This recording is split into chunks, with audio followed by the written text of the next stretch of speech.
Oi! Oi pra todo mundo de novo. Ó, vamos lá.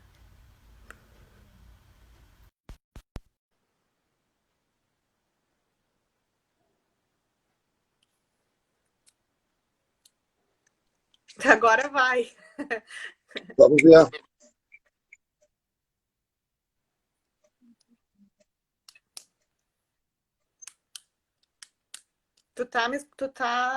Consegue falar, Raul? Escuto, escuto. Não Tá. sei se tu tá me escutando. Sim, tô te escutando, tô te escutando.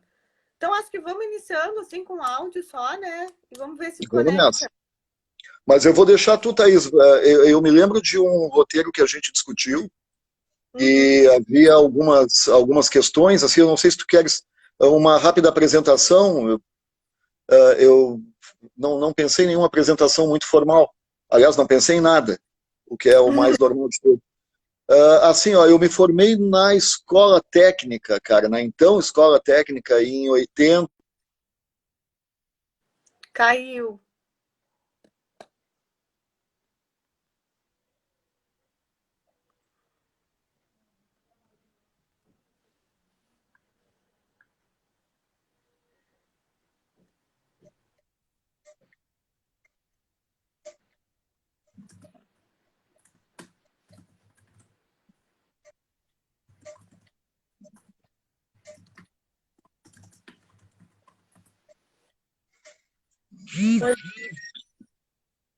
Gente, vocês me escutam, né?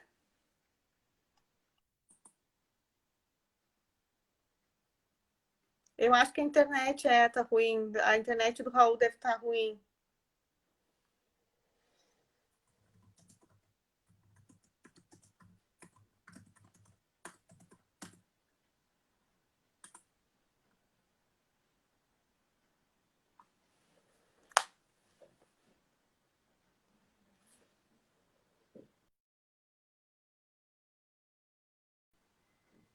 Pois é, o pessoal tá comentando aqui que alguns pontos de Pelotas ficaram sem internet hoje.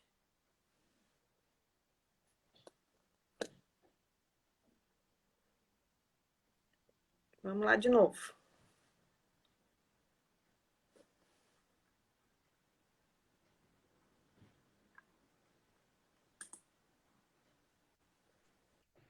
Thaís. Oi! Agora, ó, parece que vai. Pois é, tu sabe o que que me disseram? Sai da internet e vai pelo 4G ou 3G. Desliguei aqui, vamos fazer essa tentativa, vamos ir pelos dados móveis aqui.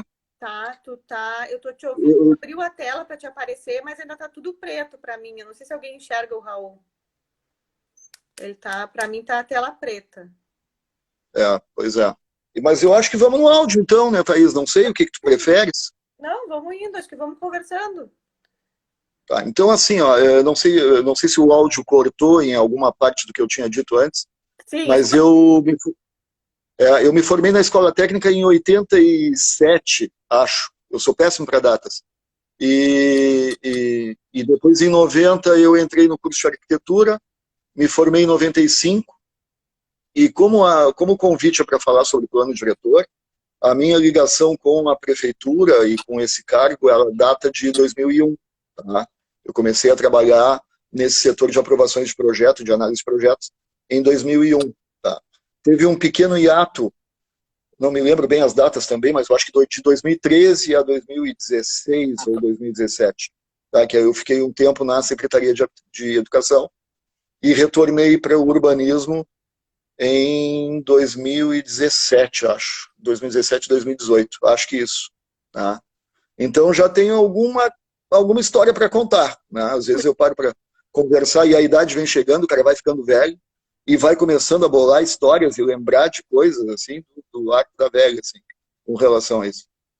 Me parece que, eu não sei, eu vi poucos alunos, eu vi muita gente conhecida entrando, né, para assistir ou para escutar a live, não vi muitos alunos, eu não sei se é uma participação muito grande de alunos do IFE ou se são mais professores, como é que tem sido isso, né? Mas de qualquer forma, assim, eu estou aberto para curiosidade de vocês, para vocês perguntarem o que vocês acharem pertinente, né? Nós chegamos a discutir um roteiro há uns dias atrás, Hum, e tô por ti, Thaís. Não sei se tem mais alguma coisa aqui. Não, acho que tá que ótimo. seja pertinente. Eu não sei se tu consegue enxergar os comentários, mas tem bastante gente comentando que foram teus alunos. Meu Deus, que É. medo. Então tem bastante gente conhecida aqui. Bom, gente, assim, ó, o que eu tinha pensado que eu conversei com o Raul, né? Eu vou falar rapidamente uma introdução sobre o assunto que a gente vai tratar hoje, até porque eu sei que tem bastante gente aqui, pelo que eu estou vendo, que é formada em arquitetura, que talvez já tenha esses conhecimentos mais consolidados, assim, mas a gente tem alguns alunos, né? Que estão iniciando, estão recém-aprendendo assim, o que, que é, né? O que é tudo isso, né? O que, que é essa questão de planejamento urbano? O que, que é o plano diretor? Ó, Raul, aparecestes. Ah, olha aí, ó, vê se para azar de muita gente aparecer. Bom, Abre- vamos lá, então acho que agora vai. Gente, Vamos então, lá. só para a gente então organizar o pensamento, né? Eu trago aqui para vocês, então, o que, que é plano diretor, né? Para a gente entender para quem está chegando agora. Então, o plano diretor ele é um instrumento básico da política de desenvolvimento de um município, tá? Então, ele é uma lei municipal, certo? Cada município faz o seu plano diretor, trabalha com o seu plano diretor, e ele tem como objetivo orientar tanto o poder público como a iniciativa privada, como construir no espaço urbano e rural, tá? Essas ações, enfim, intervenções, elas têm que visar a questão da melhoria da vida das pessoas, certo? Então, eu vou falar, essa questão do plano diretor, as cidades, enfim, elas faziam plano diretor há muito tempo, né? Pelotas já está no Sim. terceiro plano diretor, e depois o Raul vai me ajudar com essa questão de Pelotas, tá?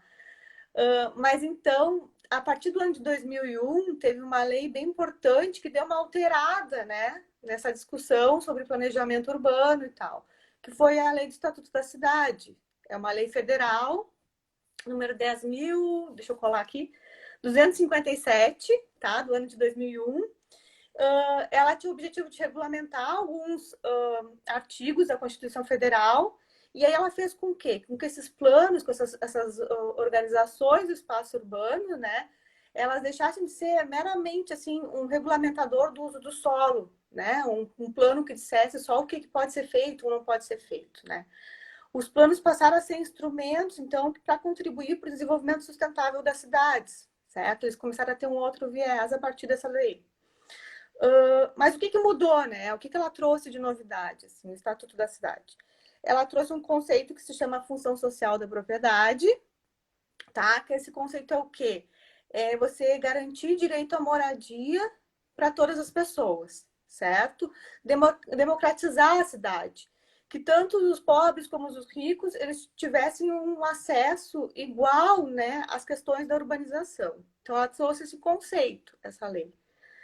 Que mais que o Estatuto da Cidade trouxe, né? Ela trouxe alguns instrumentos, então, para auxiliar que as cidades, ao elaborarem seus planos diretores, conseguissem construir essa cidade mais sustentável, certo?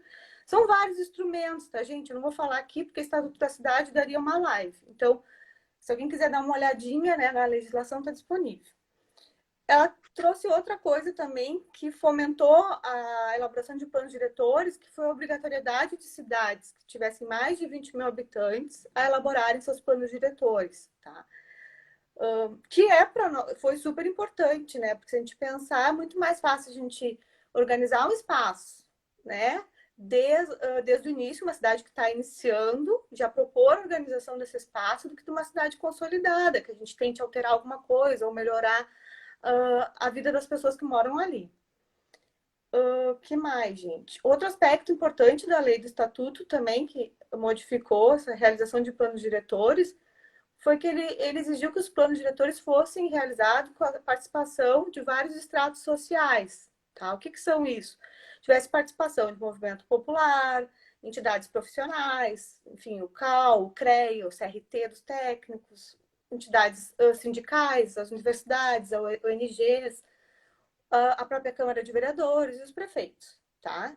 Então, ela trouxe essa movimentação para que essa lei do plano diretor, então, fosse uma lei do coletivo e não mais de poucas pessoas, tá? A elaboração fosse uma elaboração coletiva. Bom, mas então o planejamento urbano ficou resolvido, né, com o Estatuto da Cidade? Ele fez milagre? Não, tá? é uma lei muito interessante para quem quer falar de mais igualdade no espaço urbano, enfim, mas ele não solucionou o que precisava. Por quê? Porque a nossa sociedade é extremamente conservadora, enfim, ele enfrentou alguns encalços, certo? Mas a gente não pode descaracterizar a lei. Ela foi é uma lei muito importante, tá? Ela teve vários avanços nessas questões de desenvolvimento sustentável da cidade, de uma cidade para todos. Então, a Estatuto da Cidade é uma lei fundamental para essas questões de urbanismo, certo? Vamos adiante, então. Já estou te passando a palavra. Deixa eu só contextualizar aqui para a gente chegar em Pelotas, tá? Em 2003, então, né, ainda há bastante tempo, foi criado o Ministério das Cidades. Então, em 2001, essa lei do Estatuto da Cidade, né? Em 2003, o Ministério, daí você imagina, tinha uma pasta para falar só de cidade, né? Para tratar das cidades. Isso foi uma coisa importante, né? O Ministério não existe mais hoje em dia, certo? Em 2005, foi lançada a Campanha Nacional do Plano Diretor Participativo. Bom, o que aconteceu? O governo disse assim, 2001 tinha a obrigatoriedade dos municípios fazerem seus planos diretores com o Estatuto da Cidade, né? Isso estava previsto. Estamos em 2005 e muitos não fizeram. Então, a gente vai dar um prazo para que isso aconteça, vai fomentar que isso aconteça nos municípios e aí vamos aguardar para ver o que vai ser feito, né? Nessa época, então, aí o Raul vai me ajudar com as datas, começou, então, a revisão do Plano Diretor de Pelotas, que já tinha 2, né? Não sei se foi 2005, 2006, eu sei que estava fervendo essa questão da revisão do plano, né? Com as audiências públicas e tal, com as conversas. Então, teve essa discussão para a elaboração do terceiro Plano Diretor de Pelotas, que foi aprovado no ano de 2008, certo? Virou lei municipal em 2008. Então, assim, a pergunta que eu inicio para o Raul, assim, é que ele me fizesse um breve relato, então, desse processo que aconteceu, se ele participou, como é que foi, né, a questão das audiências, como é que foi o resultado para ele, dessa lei aprovada em 2008. E já houve uma alteração no plano em 2018, agora. E como é que tu enxergas essa alteração, então, no plano dessa última alteração também? Te passo a palavra. Não, tranquilo. Só assim, ó, eu gostaria que tivesse um advogado aí para me dar um salvo-conduto, porque eu vou ser preso. Provavelmente eu vou ser depois dessa live. Mas, enfim. O que eu entendo para o plano diretor? Tá? E eu gostaria, assim, de esclarecer, eu tenho muitos alunos meus que...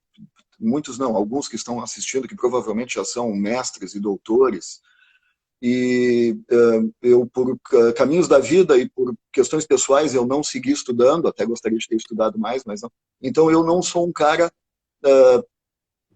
estudioso do assunto. Tá? Eu tenho o que chamaria-se de conhecimento empírico. E talvez eu venha falar muitas bobagens. Então, eu já peço a desculpa, já de arrancada, com relação a essas bobagens que eu vou falar. Nós tivemos um professor, ele é professor ainda na Faculdade de Arquitetura, que é o Maurício Polidori. Quando se fala em plano diretor e planejamento urbano em Pelotas, não tem como não citar ele. E ele tem uma frase que ele coloca assim, tudo que o ser humano inventou ficou melhor. As televisões estão cada vez melhores, os celulares estão cada vez melhores, os computadores são cada vez melhores, mas a cidade, que é provavelmente uma das mais antigas invenções do ser humano, está cada vez pior. Ela vai na contramão de toda a evolução tecnológica que nós temos, tá? Salvo algumas raras exceções, que eu te confesso que não me ocorre nenhuma agora. Nós continuamos reproduzindo modelos, né, de centralização de população e ocupação periférica do pessoal menos favorecido ou de condições econômicas menos favoráveis, quer dizer assim. E isso vem desde o feudalismo. Então, a gente não consegue inverter essa lógica. Tá? O plano diretor, para mim, na realidade, ele é um instrumento que tenta domar a iniciativa privada no sentido de índice construtivo. Tá? Isso não é uma crítica à iniciativa privada. Tá? É simplesmente uma relação de valores. É uma relação, é uma briga de forças. Tá? Ao mesmo tempo, técnicos, dentre eles eu me coloco, tá? Políticos, alguns engajados, né? Administradores, entendendo que não dá para liberar tudo, não dá para soltar o freio e deixar, digamos assim, a coisa da livre iniciativa na construção civil. Cara, não sobra nem a Praça Coronel Pedro Osório. Isso de boa. E conversando de boa, e quem me escuta do pessoal da iniciativa privada, eu trabalho na iniciativa privada também, tenho relações, e eles sabem o que eu penso. E isso é real, tem que ter um freio. Assim, ao mesmo tempo, eu me lembro de uma das raras aulas de mestrado que eu fui, eu não terminei o mestrado, mas eu fui, em que havia um professor que era da URGS, né, e que tinha estudado a fundo as cidades do leste europeu, né, durante o comunismo, né, instalado, ou seja, em que o desenvolvimento urbano das cidades, eu achava, era totalmente dominado pelo poder público, ou seja, não havia, em tese, iniciativa privada. O poder público provia todos de construção civil, tá? Era o governo que dominava tudo. E esse modelo se reproduziu também nessas cidades. Então eu já não sei se é um caso de suicídio coletivo e nós chegar à conclusão que é assim mesmo. Aí, cara, por exemplo, a questão da função social da sociedade, da propriedade.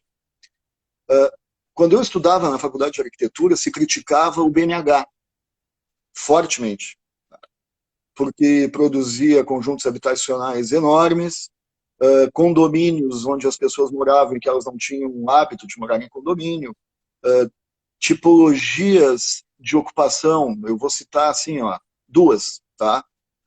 Nem sei se são da década de 70, mas eles são filhotes ainda do BNH, quero crer. Se eu estiver falando bobagem, por favor, me corrija. A Guabiroba, tá? Sim. E o Lindóia. Sim. Guabiroba e Lindóia. Uhum. Então, o que ali ainda foi tentado assim, não era nem loteamento nem condomínio, era um misto dos dois. E aí nós vimos o que aconteceu, entende? Nem o poder público podia entrar para fiscalizar e as pessoas se sentiam à vontade, não tão à vontade como num condomínio fechado, mas à vontade de fazer o que elas achavam que tinham que fazer. E deu no que deu. Então esses experimentos foram feitos. Pois bem, muito tempo depois, e eu participei de maneira, isso sim, de maneira muito efetiva, na questão da implantação do projeto PAR, tá, que foi lá para 2002, 2003, quero crer, tá, que iniciou fortemente o projeto PAR, em que voltavam as questões iguais ao BNH, ou seja, o mesmo modelo tentando ser reproduzido. Tá? Com algumas vantagens com relação ao primeiro, tá? Com conjuntos habitacionais menores, áreas verdes maiores, Pelotas, comparado com outros municípios, eu pude fazer isso na época, tá? Comparei isso, tinha uma proporção, um percentual de áreas verdes dentro desses condomínios maior do que em outros municípios, tá? Em legislações idênticas. Ou seja, o BNH, de novo, voltando, como sendo a solução. E, cara, arquiteto é um bicho muito desgraçado, né? Porque a gente joga pedra em tudo, cara. Nós jogamos pedra em tudo. Nós jogamos pedra no BNH, nós jogamos pedra no PAR, nós jogamos pedra no Minha Casa Minha Vida, mas eu não vi ninguém apontar a solução. Eu não vejo como tu vai produzir habitação popular sem densificar. Sem tu botar um monte de apartamento no mesmo lugar para baratear o preço da terra, para valer a pena, para que o construtor queira fazer e vale a pena, porque de graça ninguém vai fazer. Uma vez eu vi um discurso desses, né? Numa reunião dessas, assim, de técnicos e empreendedores, e numa dessas frases assim maravilhosas, um técnico, um colega meu, munido de toda a boa vontade, talvez eu dissesse a mesma coisa, não estou crucificando ele. E ele disse assim, pô, mas vocês só querem ganhar dinheiro. E aí o cara virou para ele, sim, e tu quer perder? Alguém vai botar dinheiro para perder ou para empatar? Cara, é uma briga difícil. É Sim. uma luta diária e difícil. Tá? Aí teve um colega meu, lá pelos idos de 2000 e... Cara, eu não sei data, eu sou péssimo para data, mas enfim. Teve um determinado momento em que o cara bateu no meu ombro e disse assim, pô, tu sabe que Pelotas é o município com mais projetos pares no estado Uhum. e que os projetos pares aqui na cidade são aprovados mais rápido que nos outros lugares. Cara, eu achei que era um elogio. Eu enchei o peito, pô, beleza, um monte de casa. Bah, legal. Pô, vem um elogio aí. Ele olhou para mim no fundo do meu olho e disse, cara, isso tem que parar. Isso tem que terminar. Tá errado. Não tenho a verdade absoluta, sabe? Não tenho a verdade absoluta, mas eu vejo ainda esse embate, ele muda um pouquinho de feitio, ele muda a forma de contato, ele muda a forma de tratativas, mas a bronca é a mesma. O plano diretor é um limitador, só isso, é um limitador de potencial construtivo. Ele tenta apontar alguns locais onde os técnicos, onde o município, por diversos fatores, inclusive participação popular e tal, entendem que são locais onde isso pode ser potencializado, pode se construir mais alto, pode se densificar mais. E em outros locais não. É Uhum. isso. E nesse jogo, né, a gente brinca que abre o mapa da cidade, parece que vai jogar War, né? Começa a jogar Sangafunda contra Fragata e tal. Aí a gente, bom, aí tenta defender o que existe de mata nativa, de manancial, tenta defender o que existe de patrimônio histórico, tenta defender as charqueadas, tenta defender campos arqueológicos. E é isso, é todo dia. É todo dia, entende? Eu te... Ah, tem um terreno aqui maravilhoso, eu quero fazer. Pô, tá tri barato, vê o que dá para fazer. Tu vai lá, tem uma mata nativa em cima. Tu não vai fazer nada. eu tive a Ah, mas eu vou, eu troco. Pois não, Thaís, desculpa, te cortei.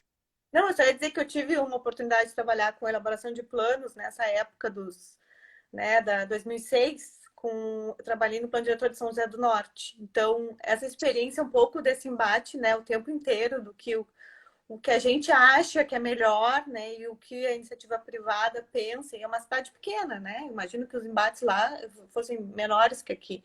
Então, a gente acaba, né, lidando um pouco, e quem carrega essa veia do urbanismo, né, e estuda, e teve o Polidori como professor, eu acho que sofre mais, sofre um É pouco. sempre uma experiência, porque o Polidori, ele colocava sempre essa questão do embate, né? Ele sempre colocava isso para nós e, cara, é o que acontece todos os dias e é isso, é isso. Eu vou te dar só um aspecto otimista, assim, um pouco mais, né? Essa questão do arquiteto ser chato, acho que a gente até mesmo diz, né? Quando tá projetando, que chega uma hora que tem que deu, é isso, porque senão a gente fica querendo sempre. Ah, não, dá pra. Eu, Dá pra eu sempre digo, usei essa frase hoje, inclusive, um projeto ele é interrompido. é, O projeto ele é interrompido porque tem uma data, tu tem que entregar, tem que receber, porque senão ele todo dia ele tem que mudar e tem que ser assim, tá? Tem que ser assim. Isso é o correto, eu entendo que é o correto. Mas o que eu quero dizer do arquiteto é assim, nós vamos nos reunir 5 arquitetos na volta de uma mesa e, meu, se nós começar a discutir, não é que nós não tínhamos aprovado o Zafari, nós não tínhamos aprovado o Big ainda. A uhum, gente ainda estaria discutindo o Big. É da nossa natureza, tu entende? Assim como a gente faz um projeto e para saber se ele está bom ou não, a gente nega ele, tenta fazer de um outro jeito para poder comparar. As opiniões não terminam, entende? Tu sempre acha, tu faz a comparação e não sabe se está bom, se vai ser, se não vai ser, e nós continuamos discutindo, discutindo. Eu acho que então é da nossa natureza.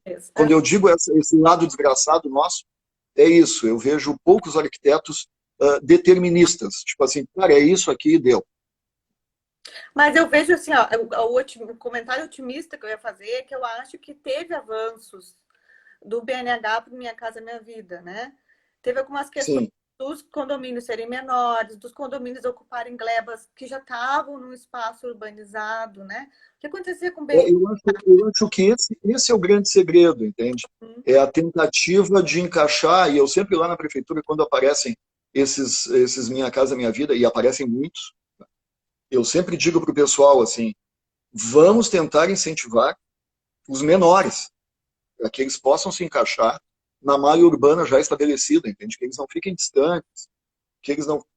Mas, enfim, aí por outro lado, né, Thaís? Um dia a Coabipel era no fim do mundo. Sim. Um dia a Coabipel foi no fim do mundo. E a cidade foi lá, abraçou e a vida seguiu e foi embora, tu entende? Então a cidade não passava da Dom Joaquim, né? Isso era um dos limites. Uhum. Então é isso. O que eu digo, a minha tristeza, acho que tristeza não é o termo, mas eu vejo muitas críticas ainda essa semana numa reunião de, poxa, mas sempre produzindo esses espaços sem qualidade, essas coisas assim que só o pobre para morar, porque o cara não tem outro lugar para morar, porque não sei, o quê, mas não se aponta uma outra solução. Eu não vejo outra solução. E eu te digo mais, essas soluções não podem partir da ponta da flecha, entende? Não vai ser em Pelotas, nem o construtor de Pelotas que vai promover. Aliás, uma coisa que eu gostaria de comentar, e eu também fico admirado de ninguém ter estudado isso ainda, né? Na origem dos projetos pares, nós formamos aqui na cidade empresas especializadas nisso. Tá? A Labore, o Ricardo Ramos, vai me escapar alguma agora.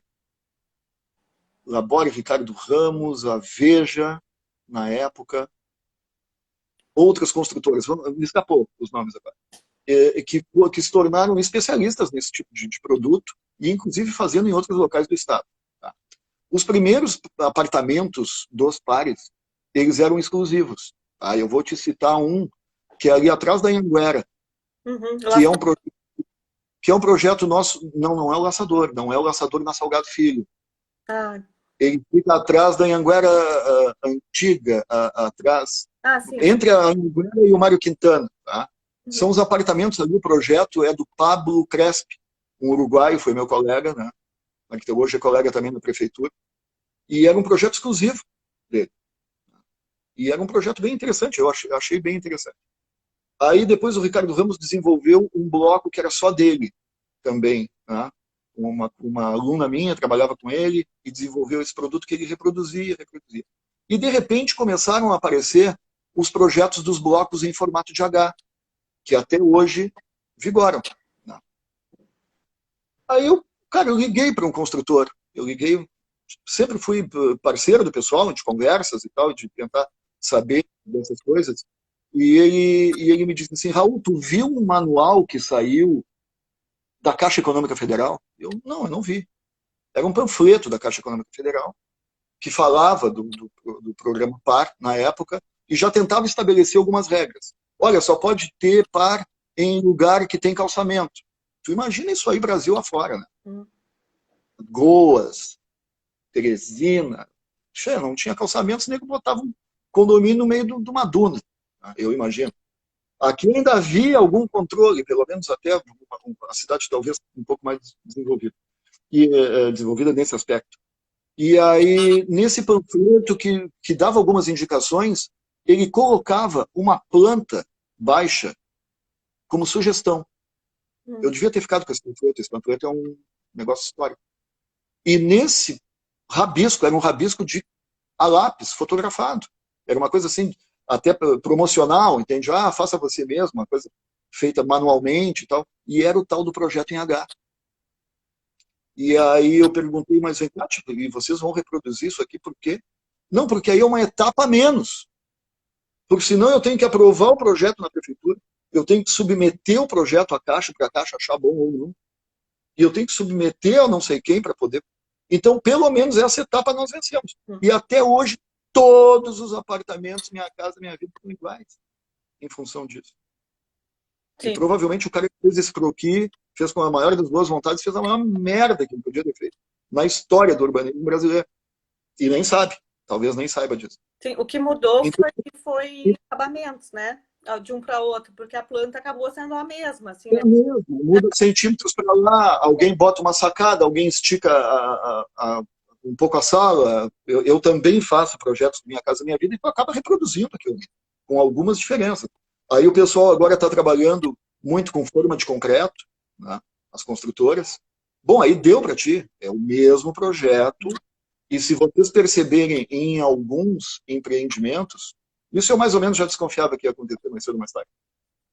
Entre a classe A e o Minha Casa Minha Vida só mudou o acabamento. Os projetos são praticamente os mesmos, porque a forma é a mesma. Bom, enfim, é isso. Platãozinho. Talvez agora, tentando ver algum futuro diferente, os apartamentos cada vez menores, as moradias cada vez menores, talvez com essa pandemia tenha que haver uma inversão dessas relações com os espaços. Não tenho certeza disso, mas imagino que as pessoas devem estar se engalfinhando agora dentro de casa, casinha pequena, mas enfim, aí é um outro campo de discussão. Mas tentando assim, ó, voltar à questão do plano diretor, para mim, ele é um instrumento de equilíbrio. Eu acho que essa é a palavra. É tentar equilibrar forças. Forças. De alguém que está no papel de tentar fazer o melhor para a cidade e alguém que está do outro lado, dentro do seu direito, ninguém está dizendo que está errado, que não pode, mas dentro das suas possibilidades, fazer grana com isso e fazer mais projetos, fazer mais construções. Enfim, é a vida. O cara que faz carro quer vender mais carro. O cara que faz construção quer vender mais construção. Tem que tirar um pouco esse papel do o vilão, entende? O construtor é o vilão e a cidade é uma virgem imaculada. Cara, não é assim também. Não é assim. Eu vou te dar um exemplo. Essas histórias se multiplicam, porque eu ficando velho e é impressionante. Quando entrou a equipe de planejamento em 2001 ou em 2000, acho que em 2001, tá? Havia uma determinação de que o complexo judiciário da cidade, tá, seria onde hoje é a praça. Não, como é que é o nome da praça? A praça em frente ao Dom João Braga. Uhum. Que praça é aquela? Do Líbano? Não é Líbano. Final da Voluntários ali. Isso, Cassiano, naquela região ali, Cassiano. Em frente ao Dom João Braga tem um quadrado, um quarteirão vazio, vai me surgir o nome da praça daqui a pouco. E o complexo judiciário iria para aquele local. Aquela área era do município, era uma praça, e já estava doada para o Estado, para o governo do Estado implantar o complexo judiciário ali. Aí o secretário de urbanismo na época, né, posso citar o nome, porque é um mérito, ele é um ambientalista, que é o Antônio Carlos Soler, e ele disse, não, praça não. Praça não, nós já temos praças de menos, já temos áreas verdes de menos. Não é possível que a gente ainda vá botar um monte de advogado em cima da praça para fazer um complexo judiciário ali. Fora questões de trânsito. Bom, aí começou a surgir, né? Questões de trânsito, questões de não sei o que e tal. Bom, então o que se fez? Se reuniu a equipe, eu lá, Pato Novo, né? Tu sabe que Pato Novo não dá mergulho fundo, então eu só estava assistindo o negócio. Abriram o mapa da cidade e digo, bom, ali não pode ser. Vai ter que ser em outro local. E, bom, aí vem o nosso lado arquiteto, né, que me desespera. Vamos fazer um grupo de trabalho para discutir o complexo. Bom, Thaís, aí é o seguinte, né? Foi, né? E discute, e bota dedo no mapa, e aponta para lá, e diz para cá, e onde é que o município tem área, e onde é que pode ser, onde é que vai ser melhor. Daqui a pouco vem um telefonema do gabinete do prefeito, dizendo assim, ó, o governador está no meu pé, quer inaugurar esse negócio, e eu quero saber onde é que vai ser essa jossa. Mas nós precisamos de tempo.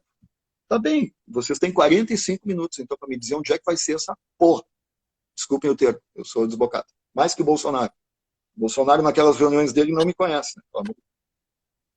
Aí, em 45 minutos, os grupos de trabalho, que estavam formados para fazer toda a decisão, botaram o dedinho no mapa e apontaram para a região onde hoje é o Fórum de Pelotas. E com esse dedinho que foi ali para aquele mapa, acabou se instalando um vetor de ocupação que mudou totalmente para onde a cidade estava indo. Uhum. A cidade estava, eu acreditava mais na cidade crescendo em direção a Fernando Osório, por ali e tal, talvez Fragata. Mas não, o negócio apontou que nem uma bússola para lá. E a cidade, nesses anos todos, imagina, isso foi em 2001, em 20 anos, a cidade cresceu muito para aquela região. Inclusive, ocupando áreas que talvez não devessem ser ocupadas se nós tivéssemos uma outra visão de mundo, né? Uma outra situação até de embate. Porque tem o seguinte também, né, Thaís? E isso aí o pessoal não entende muito bem, acaba associando com outras questões. Tá? Erroneamente, posso dizer para ti, Fernando.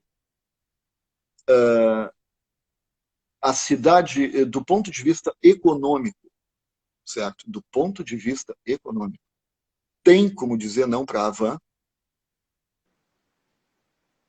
Do ponto de vista econômico, ela tem como dizer não para o Zafari. Mas tu não acha que é uma guerra que a gente sempre perde? O ambiental perde, o patrimônio histórico perde, a população perde, de certa forma. É assim, ó. É assim. É uma guerra que, se ela não houvesse, nós perderíamos mais rápido. E eu acho assim, ó, pelo menos nós perdemos, mas eles deixam o peleiro nascer. Tem que fazer obras de infraestrutura, eles têm que devolver para a cidade, de alguma forma, algum investimento que retorna para o poder público e que o poder público não teria grana para fazer. Essa é a leitura. Entende? Que nós vamos perder. Olha, eu acho que nós vamos perder. A não ser que se mude a matriz, entende? É isso que eu discuto. Inclusive na questão do Minha Casa Minha Vida, que acabou mudando, tá? O foco da história. Tá, e aí eu te pergunto assim, ó, tu acha que essa eu já perdi duas respostas. Mas eu quero voltar. Se der tempo, eu quero voltar. Pois não. Não, se tu acha que essa contrapartida ela tá em pé de igualdade com o impacto que está causando esses empreendimentos? Eu vou te dizer uma coisa, tá? Dentre os instrumentos, é por isso que eu digo para você preso, dentre os instrumentos que foram instituídos pelo Estatuto da Cidade, um deles é o estudo de impacto de vizinhança. Uhum. Tá? Eu tenho um conceito a respeito do estudo de impacto de vizinhança. Talvez não seja horário de poder dizer o que eu acho dele, mas enfim. Não há nenhum aspecto positivo, só se vê o impacto negativo de tudo. E nessa história de ver impacto negativo, cara, eu escuto impacto negativo do fórum, eu escuto impacto negativo da Anhanguera. Por exemplo, a Anhanguera, eu vou te dar um exemplo. Ela foi instalada ali a fórceps. Era proibido, não podia, não dá, aí não pode. Bom, o cara foi, comprou o prédio, avisou depois. Era isso, entende? Sim. E eu te confesso que às vezes é muito perigoso o que eu vou te dizer, mas, cara, eu torço para o pessoal fazer isso. Cara, faz e me traz isso resolvido, pelo amor de Deus. Eu não aguento mais discutir esse troço. E, cara, e a Anguera tá lá, a vida tá seguindo. A escola técnica, quando foi construída lá na década de 50, deve ter sido um baita do impacto na cidade. Deve ter dado um monte de problema de trânsito. Mas, cara, e o bem que ela traz? E o quanto ela gera de conexões, de relações, e de questões econômicas, e de formação. Entende? Só sempre se discute o lado negativo. Mas, enfim, eu não tenho resposta para tudo. Não sei se é um troco igual que eles dão. Uhum. O que eu acho, sinceramente, é que a cidade não está em condições de discutir, infelizmente. Ou se muda a matriz de uma vez, nós já perdemos algumas oportunidades, e essa matriz ela está vinculada diretamente à educação. Ou se muda a matriz, ou o governo sempre vai ter que incentivar a construção civil, porque é onde a galera se emprega sem tanta qualificação e o emprego mais rápido, e vamos lá e constrói, entende? Ou se muda essa matriz, ou vai continuar assim, entende? Tá, e tu repara que, por exemplo, nesse caso do Minha Casa Minha Vida, é impressionante a produção de unidades que se tem na cidade. Impressiona o número de empreendimentos e não esgota o mercado. Não esgota, e não está nem perto de esgotar. Então, tu imagina o déficit econômico e o déficit de moradia que há na cidade ainda, mesmo com essa produção maciça, entende? Maciça, de números assustadores, assim, para mim, até como planejador. Eu até acho que esse planejador não é o termo. Planejador não é o melhor termo. Não é o melhor caminho. Eu ainda acho que esse déficit ainda não está suprindo quem mais precisa, né? 0 a 3 ainda eu acho que é um déficit bastante grande, né? Então a gente fala Talvez. muitos projetos, E o que, mas e o, essa faixa de renda ainda está muito deficitária, né? Então, eu queria só te seguir aqui um pouco, já que a gente falou de grandes empreendimentos, né? E um pouquinho mais para o contexto das menores, né? O contexto residencial, que é mais o nosso foco, enfim, a habilitação do técnico, né? Nessa área de até 80 metros quadrados. ela ocorreu há pouco tempo, né? Hã? Desculpa, Ela não. ocorreu há pouco tempo, foi formado um conselho de Sim. técnicos, né? Mas eu queria te perguntar o seguinte, assim, é até uma pergunta que acontece muito nas nossas aulas lá. Então a gente tem toda essa aprovação de projetos para grandes edifícios e tal, mas a gente tem uma área da cidade ainda que é irregular, né? Então Muito. os bairros, né, não tem essa regularização fundiária ainda lá. Então essas casas não têm projeto, não seguiram o que dizia no plano, não dizia o que dizia no código de obras. Como é que é feito esse processo de regularização hoje, tá? Como é que é proposto, então, eu quero regularizar minha casa. O que que eu faço? Que medida mitigatória do dano, né? Entre aspas, que eu causei. Primeiro assim, ó, se, se a tua casa estiver, apesar de não ter havido a participação de um responsável, mas se ela cumprir os preceitos básicos que o plano e o código de obras determinam, ou seja, ela está recuada onde tem que estar recuada, ela tem a taxa de ocupação que deveria ter, muros em ordem, questões desse tipo, os índices urbanísticos respeitados, ela entra de um lado e sai regularizada do outro, e não há nenhuma mitigatória a ser cumprida. Tá? A questão toda dessas mitigatórias e dessas regularizações é que, assim, existe uma lei, tá, que permite a regularização de obras já concluídas, mesmo que com preceitos não corretos do ponto de vista de código de obras do plano diretor, em que se transformaria essa área construída irregular em multa. Tá? Por que surgiu essa lei? Essa lei surgiu pela necessidade de muitos empreendimentos de cunho comercial quererem o seu alvará de localização e não conseguirem porque o seu prédio não tem habite. Enfim, o que se faz? O responsável técnico por essa regularização, ele faz uma análise do contexto onde essa residência está construída, ou esse prédio comercial está construído, o que não foi cumprido, entende? E faz o que se chama um estudo de impacto de vizinhança menor, que um estudo de impacto para um empreendimento maior. E se consegue a anuência dos vizinhos, que seriam, em tese, os diretamente atingidos por esse problema. Tá? Essa área é calculada, e uma multa é gerada a partir do valor venal do imóvel. Ou seja, 30 metros quadrados irregulares na Dom Joaquim não são 30 metros quadrados no Fátima, porque os valores da terra são diferentes. Então, se tentou criar, eu acho que até nesse aspecto se foi feliz, se tentou um poder de endividamento do que propriamente uma multa, certo? A partir do momento que o proprietário aceita isso, entende essa situação, ele assina alguns documentos concordando, e aí essa multa é lançada no cadastro tributário, e ele passa a vigir uma dívida ali como se fosse uma de PTU. A pessoa vai na Secretaria de Receita, parcela esse valor e regulariza a casa. Ele sai de uma construção totalmente irregular para uma construção tão regular quanto outra que teria sido feita desde o início dentro dos preceitos estabelecidos. É justo? Não sei. Não sei. Mas podemos dizer não? Que solução se dá? Vamos botar tudo abaixo e começar de novo? Sim, não dá. Cara, não é fácil. Não é fácil. Existe algum programa dentro da prefeitura que regularize em grupos ou ainda é individual a procura para regularização É individual. Existe a Secretaria de Habitação, tá? que essa secretaria ela é a secretaria responsável pela regularização fundiária de grandes áreas, de áreas maiores. Mas eu vou te dar um exemplo, e já tocamos nesse assunto no início da nossa conversa. Um local como a Guabiroba, cara, não regulariza.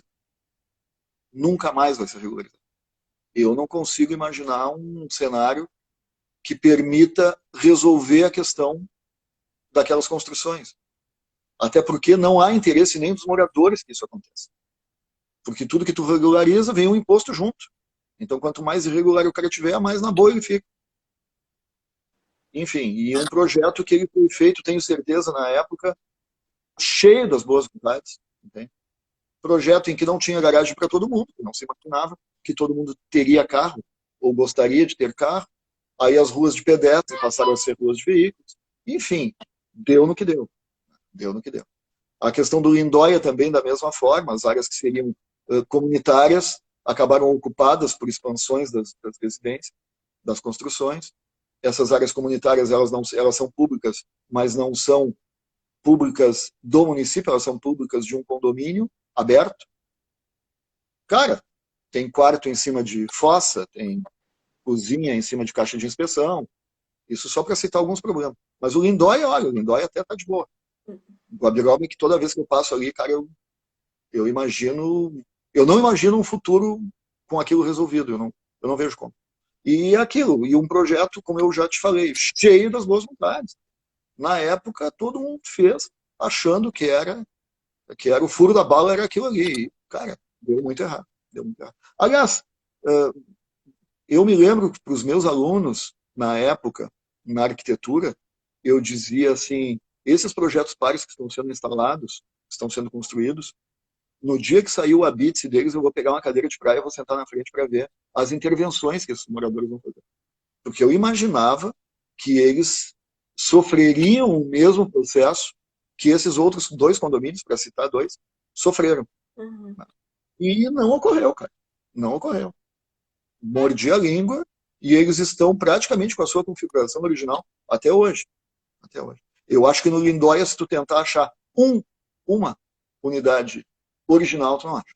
Eu acho que não existe. Eu acho que não tem nenhuma original aí. E, no entanto, isso foi uma coisa que se pacificou. Eu não sei como. Não sei como. Talvez pelo tempo ainda de prestação junto à Caixa, fiscalização da Caixa Econômica Federal, forte no sentido de manter os prédios até o final da construção, com a configuração original. Acho que isso aí segurou muito. Eu imagino. Talvez a vida comunitária tenha entrado na veia do pessoal, o pessoal entendeu, pô, não dá para esculhambar o negócio, que é de todo mundo. Tal. Não tenho conhecimento de sociologia, mal tenho de arquitetura, mas enfim, de sociologia muito menos, para entender qual foi o fenômeno que corrigiu esse curso. Mas só aí a gente já viu alguma vantagem. O Platão respondeu aqui para nós nos comentários que o PAR é de propriedade da Caixa. Mas nós já temos pares em que essa propriedade já passou para o proprietário. Eles já terminaram de pagar. Sim. Eu acho... E alguns Minha Casa Minha Vida também o pessoal já terminou de pagar. E, no entanto, eles continuam com a sua forma original. O que é muito bom. Não é um defeito. Eu acho que talvez seja a organização um pouco, né? A gente não tem a resposta, mas acho que a organização que deu nesses condomínios foi diferente, né?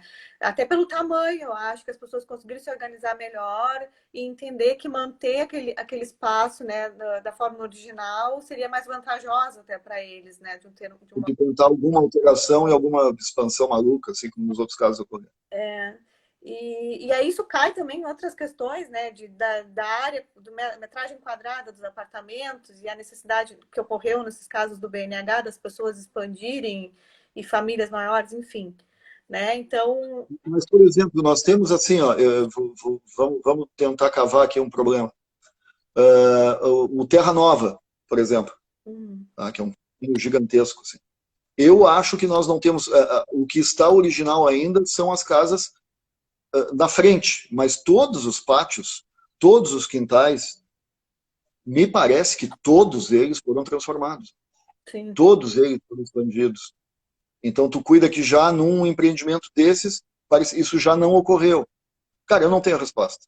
Eu não tenho a resposta. Mas eu esperava uma consequência muito maior de transformações do que de fato ocorreram.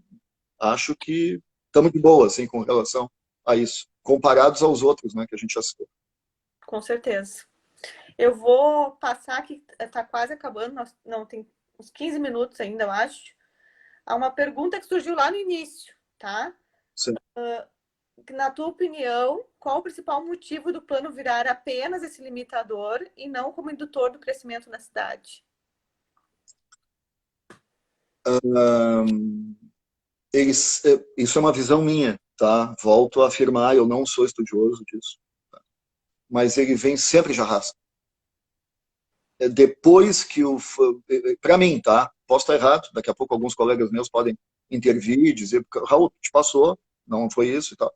Mas me parece assim, o nosso zoneamento, ele mudou depois que o fórum foi para Ferreira Viana. Uhum. Então, a região do fórum recebeu um potencial construtivo em função de um fenômeno, de um vetor de ocupação que ocorreu. Tá? Se vocês olharem no mapa, no último mapa de alturas do plano diretor, onde antes era uma área branca, agora tem um negócio lá que pode 19 metros de altura, que é o quartier, que se entendeu como bairro planejado, que aquela região poderia sofrer aquela densificação. Não vou entrar no mérito se podia ou não. Então a densificação foi para lá. Bom, o mapa de zoneamento foi depois. O empreendimento vem primeiro. Sim. Entende? Por isso é que eu vejo ele sempre reproduzindo e tentando correr atrás de empreendimentos com pouca capacidade de planejamento. O que eu acho que seria o planejamento, mas pelo amor de Deus, longe de acertar, entende? É alguém chegar e dizer assim, cara, não aguento mais construção aqui, vamos construir na Sanga Funda. Aí o cara vai lá, pega o mapa, pinta de vermelho e diz, cara, Sanga Funda pode tudo. Bom, então a cidade vai para lá, porque a terra vai estar barata. Vai estar barata até o mapa chegar também, depois já inverte. Mas entende? Mas não se vê isso. O que se vê é assim, olha, onde tem avenida a gente pode ser mais alto, que vai ser legal, onde não tem avenida é melhor não ser, e é por aí. Mas eu não vejo, eu vejo um potencial doutrinador da lei, mas não vejo um potencial especulador, digamos assim, especulador no melhor sentido da palavra, indicando caminhos. Eu não vejo. Posso estar errado, mas eu não vejo.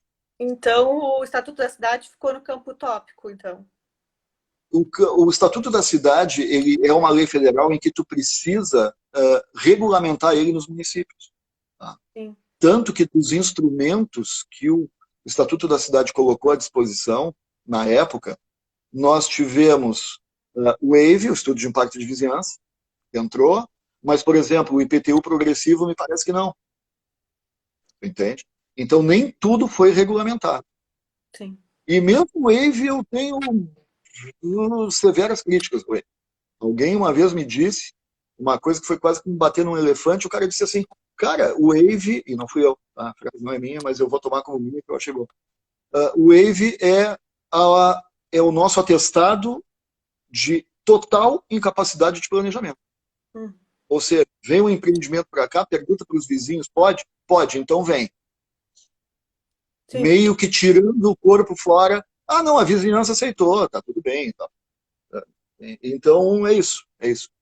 Me parece que existe, que esse instrumento em outros locais, eu ouvi dizer, não estudo a respeito disso, mas ouvi dizer, por exemplo, que na França tem estudo de impacto de vizinhança, beleza. Então o empreendimento vem para Pelotas, o empreendedor bota a grana na conta do município, o município contrata um escritório independente, especializado nisso, e o cara do escritório faz uma análise de prós e contras, e tu tem uma análise independente, ou seja, não há ideologia política, não há alguém que faz uma análise que aí tu pode contestar ou não.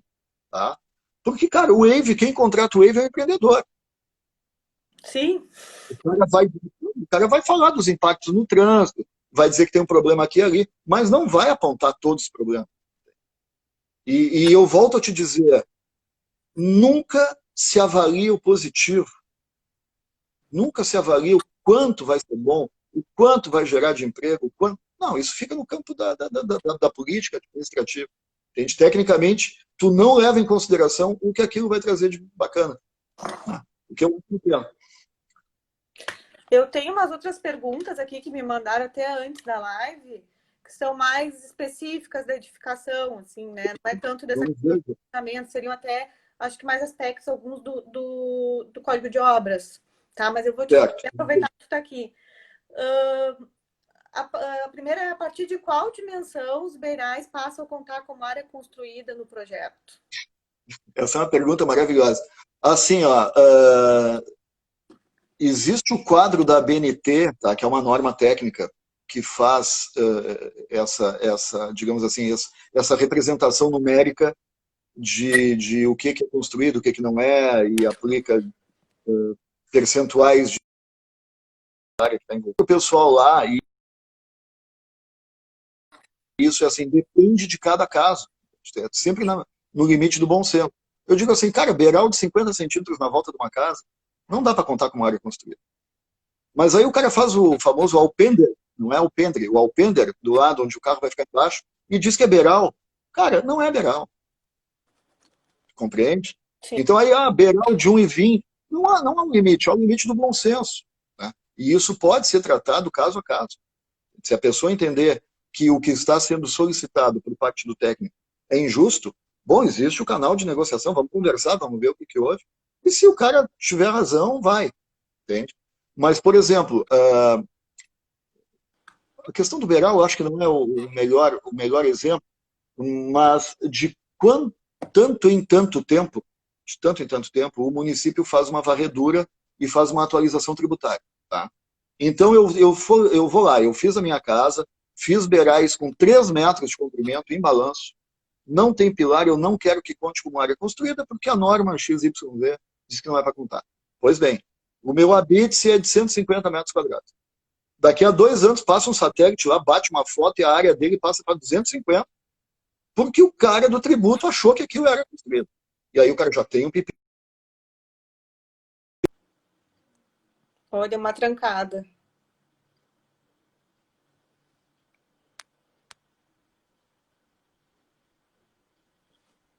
Vocês me escutam, gente? Ou foi só o Raul que trancou?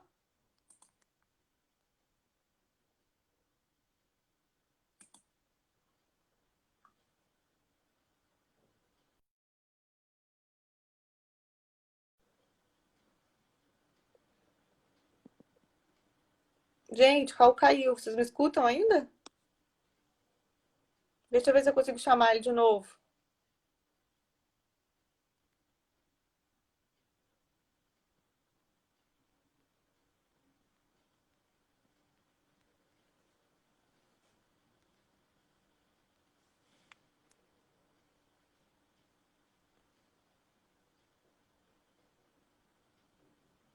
Entramos.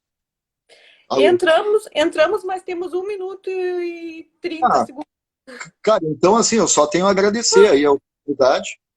E, cara, tem muito mais coisa para falar, mas enfim, é isso. E estou à disposição. Não sei se vão conseguir responder tudo, mas estou à disposição. E-mail, WhatsApp, telefone, estou na área. Se tiverem alguma dúvida, quiserem conversar. Eu queria te agradecer também muito por topar esse novo modo da gente conversar aqui, foi muito legal. É uma pena que eu tinha mais uma lista de perguntas para fazer, mas eu acho que a gente passa, acho que foi bem proveitoso, adorei a participação das pessoas, acho que foi bem legal, assim, né? Então, agradecer também todo mundo que participou, que se manteve firme aí, né, dando informação, e acho que foi uma troca bem interessante, que eu acho que eram essas ideias do... Ó, ele caiu de novo, então vou me despedir de todos. Acho que era essa a ideia das lives da ED, né? Que a gente tivesse essa troca de informação e mantivesse esse contato, mesmo que assim, com essa distância, né? Vamos ver, ele tá entrando. Vamos ver se ele dá um tchau, pelo menos. Mas, enfim, agradecer a todo mundo, gente. Foi muito legal.